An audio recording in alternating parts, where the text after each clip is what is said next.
আমার শাশুড়ি মা প্রচণ্ড ভালো পাঁঠার মাংসের ঝোল রান্না করতে পারে, আর এই রান্নাটাও কিন্তু আমার শাশুড়ি মার কাছ থেকেই শেখা।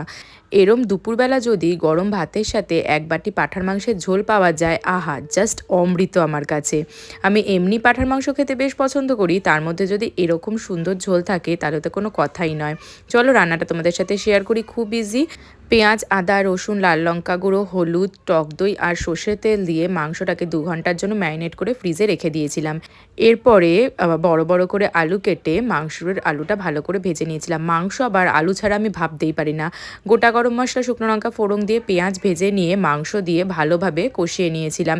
আমি কিন্তু এখন পর্যন্ত নুন অ্যাড করিনি।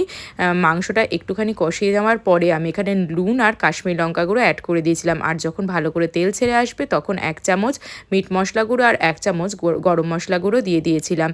এবার মাংস থেকে সম্পূর্ণ পরিমাণে তেল ছেড়ে আসলে গরম জল দিয়ে 2 সিটি